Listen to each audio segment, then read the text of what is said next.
Hello and welcome to the Farbank Fly Fishing School. I'm your host Simon Gawesworth and I'm super excited to talk to you about one of my passions, fly fishing. I'm here to share my knowledge, the things I've learned over the years about fly fishing and try and get you up to speed with what fly fishing is and improve your fly fishing skills. In this first episode, we're going to talk about simply what fly fishing is, nothing more than that. So without further ado, let's go down to the water and check out what's the difference between fly fishing and spin fishing.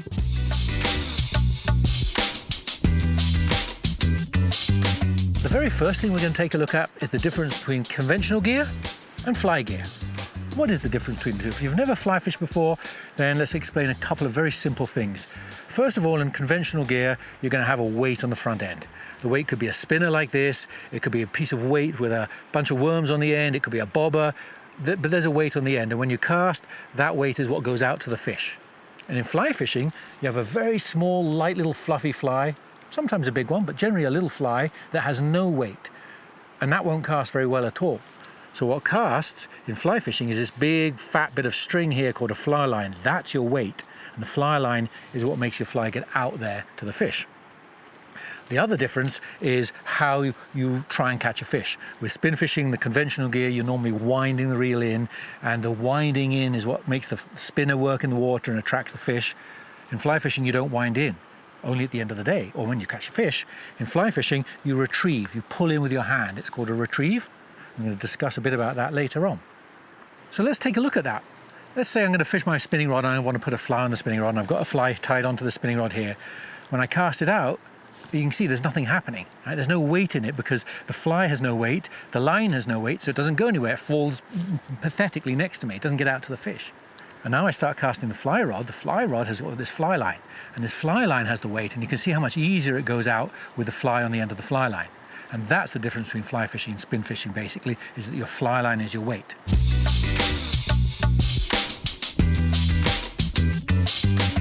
Okay, simple enough, right? There's quite a bit of difference between fly fishing and spin fishing. But what is a fly?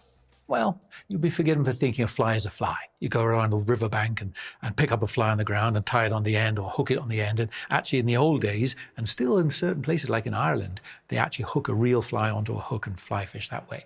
But we're not doing that. Generally speaking, fly fishing is a form of fishing where you tie on an artificial fly that imitates what the fish is eating. Might be a fly, might not be a fly. There's flies called dry flies. Dry flies are flies that sit on the surface of the water, and a fish swims along and sees it on the surface of the water and comes up and eats it. Your fly floats, it imitates that fly. That's a dry fly. It might be a fly like this. It might be a fly like a grasshopper. This is a dry fly, it floats, it looks like a grasshopper, and if a grasshopper's on the water and the fish are eating grasshoppers, then you'd fish a fly pattern like that, or it might even be a beetle. It's not exactly a fly, right, a beetle, but they fall on the water and fish eat beetles, so that's one part of fly fishing, is representing the dry fly. Fish also feed on things called nymphs. Nymphs are aquatic insects that live in the bottom and to get disturbed in the current and then wash down, and you'll see trout swimming around and grabbing a nymph here and grabbing a nymph there, and when that happens, then you kind of fish a nymph. But it doesn't have to be just flies. You can fish patterns like this. Look at this beautiful thing. This is a bait fish pattern, and some fish are predatory fish, and so they attack minnows and smaller fish, and when they're feeding on that, then this is the kind of fly you fish. Just magnificent fly, this one. In saltwater environments, you might fish crab patterns. This is a crab. Isn't that cute? So when you go to a saltwater fish, there's a species called a permit. Permit love crabs, and if you have the fish eating crabs naturally, well, guess what you're going to fish? You're going to try and fish an artificial imitation crab. You can, believe it or not, you can fish mice. Trout eat mice, trout eat ducks, pike eat ducks. You can fly fish all these species by representing what they're eating in the tying that you make the fly or the ones you buy. And that's all kind of the natural imitation of their food. The flies can be minute little specks like this little tiny thing because the natural is that size, or the flies can be giant fish patterns and this size and even bigger. So there's a multitude of sizes that you get, right? Don't worry about the sizes. But all of those I've talked about are the imitative foods, ones where the fish think your fly is what they are eating. Sometimes fish don't do that. Sometimes they don't eat. And so you still want to go and catch a fish, right? And so when that happens, you fish what's called attractor patterns or streamer patterns or annoying patterns, things that don't look like food but annoy fish. For example, this fly here is called a woolly bugger. One of the most classic flies you can fish, very, very deadly in a pile of lakes and rivers for trout.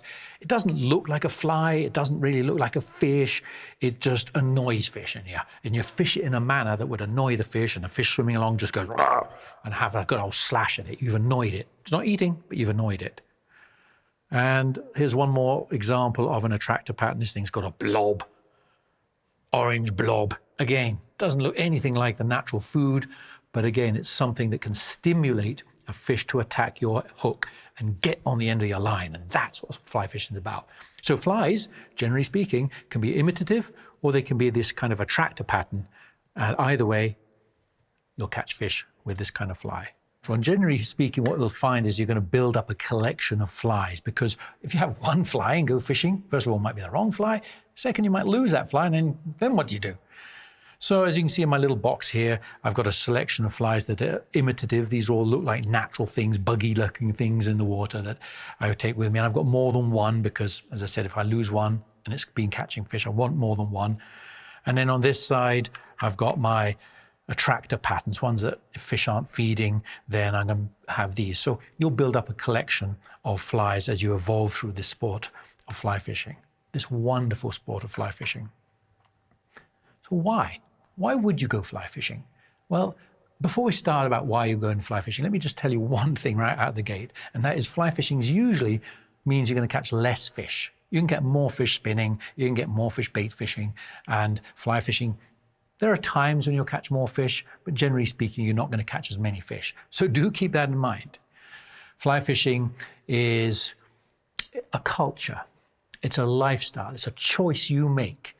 And it's kind of, I liken it to hunters, whether they hunt rifle or shotgun versus an archery hunter.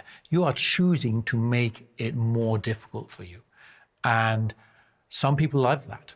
I love that. I don't like it to be easy. I like the skill. I like the lifestyle of fly fishing. I like everything that goes into making a perfect cast. So there's the casting, there's the deception of the fish by choosing a fly that looks like something they're eating. There's the way you move it, so the fish thinks that the fly you've got actually is real. There's a way you set the hook and you play the fish. And all of those are really just build up into what fly fishing is why you go fly fishing. As I said, it's a skill you'll build up over the course of time. And the casting, that's probably the hardest part to master. Generally speaking, usually that's where people kind of give up fly fishing because they find that casting is a bit too tricky for them. But as you persist and get better at fly fishing, you'll find that fly fishing is just an incredibly awesome way of going out in the water.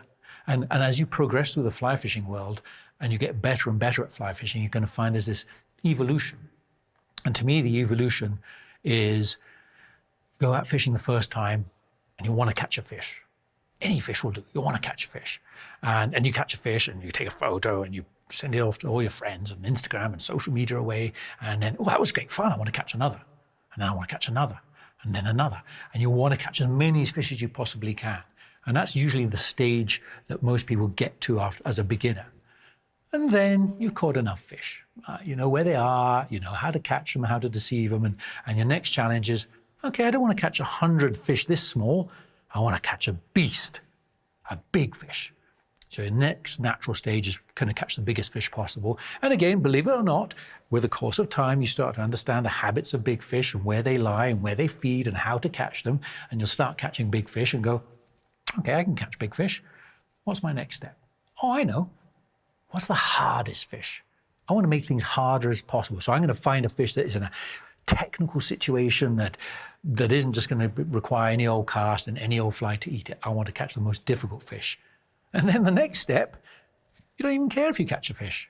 You're out there enjoying the beautiful scenery, the clear waters, the fresh air, the ethos of the fly fisher, the trickiness of the cast.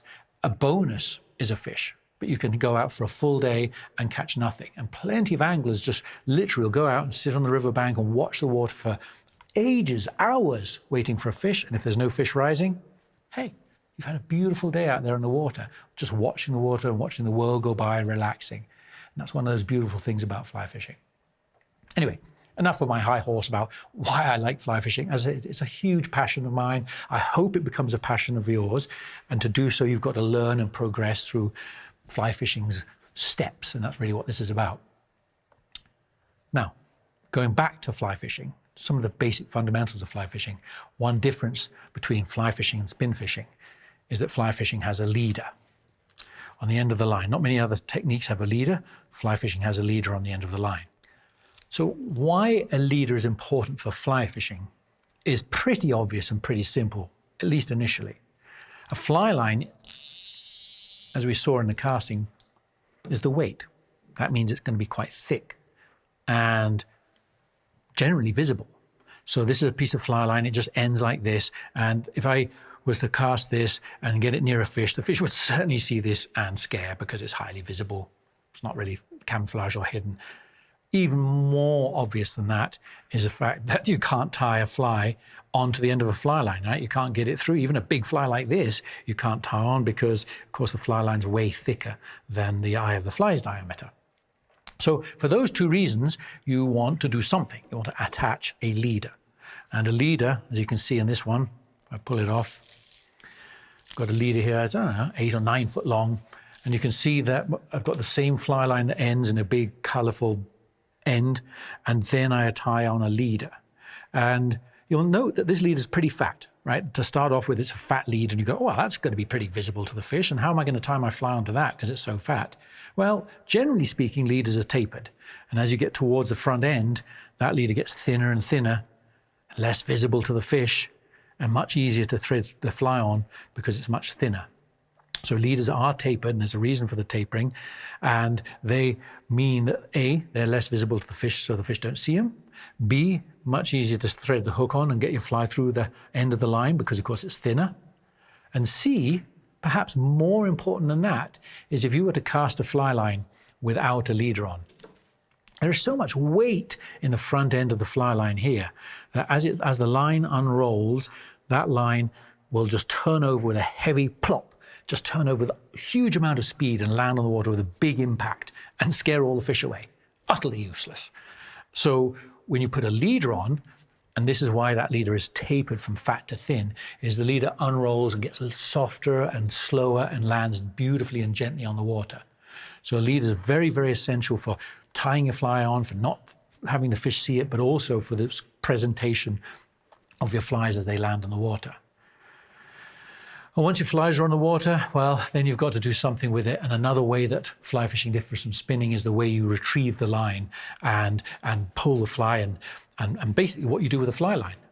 So enough gabbling here, can't really show you in the studio. Let's go down to the water and show you exactly what you can do with a fly line once it's out there.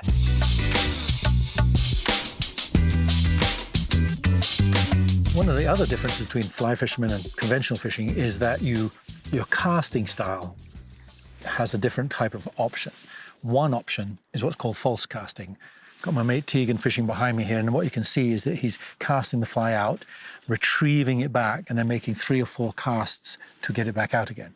Right? In spin fishing, regular conventional fishing, you're going to make 1 cast, wind it in, 1 cast, wind it in. Whereas here, you might do a multiple number of casts in a row before laying the line down. But another difference in casting is that you can make a cast, say you make a 40-foot cast, and you lay the line down and it isn't quite in the right place. With fly fishing, you can pick up that 40 feet and put it back down in a different position straight away.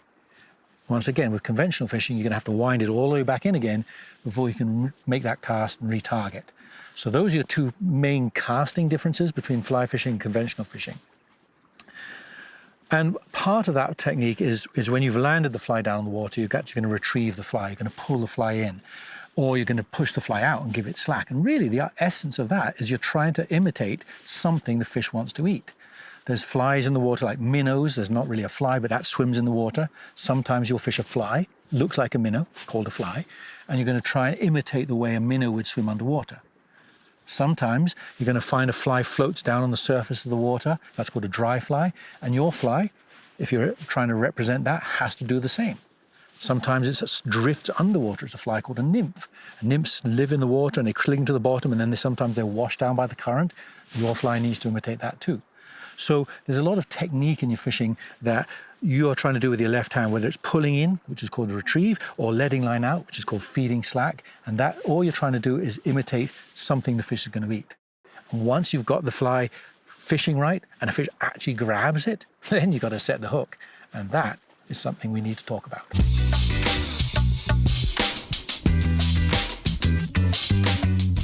And the reason we need to look at hook sets, particularly with fly fishing, is because the artificial fly is artificial. It isn't juicy, squishy, smelly, tasty. So when a fish bites your fly, whatever your fly is, they spit it out, they reject that fly really quick. They'll come in, grab and spit it out instantaneously. So when you know a fish has eaten your fly, you have to set the hook with immense speed, as fast as you can, as soon as the fish has grabbed the fly. Or you've got to set it at the right time. But let's have a look at a few of my friends out fishing, some of the great hook sets that they do, showing you how a hook set is perfectly done, and hook setting by waiting too long and missing that all-important moment. So here we got my friend Kayla. Look at that. There's a fish. You see the splash. She sets the hook immediately. Bang! Fish on. That is a perfect hook set. In this scene, you can see Eland here swinging. There's the line go tight. And again, look at the instant reaction. He's lifted as soon as that lines go tight, and bang, fish on. Beautiful. And here's one more. Look at this. Anna, straight into a fish. Bang, gets the grab, sets the hook. These are perfect examples of what goes right when it goes right. You get the grab, you set the hook, and the fish is on. Excellent. Now, on the other hand, things can go wrong, right? You can miss fish. Here's Kayla again, setting the hook, and guess, it's gone. She missed that. For whatever reason, the fish spat the fly out. She missed the hook, mistimed it. And here we have Anna. Look at this. She's fishing a beautiful clear river. There's the fish, there's the hook set. It's gone, it's not on there. Frustrating. It happens, that's fly fishing. Just bad timing, bad luck. And let's look at one more. Here's Matus on the river. There it is, look at that line tighten, and it's not there. So you can get bad hook sets and you get good hook sets. The important thing about hook setting is that when a fish grabs your fly, react, set the hook, cross your fingers, and let's hope you get it timed right, and you've got that wonderful experience having a fish on the end of your line.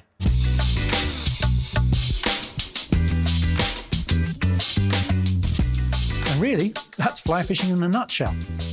I hope you enjoyed this first episode about what fly fishing is, and if you did, look at episode 2, which is all about the basic fly fishing gear that you need to take out on the water. And talking about being on the water, please respect your environment, leave no trace when you leave the water, and above all, look after that beautiful fish that you're catching. It's a treasure. Thanks for watching.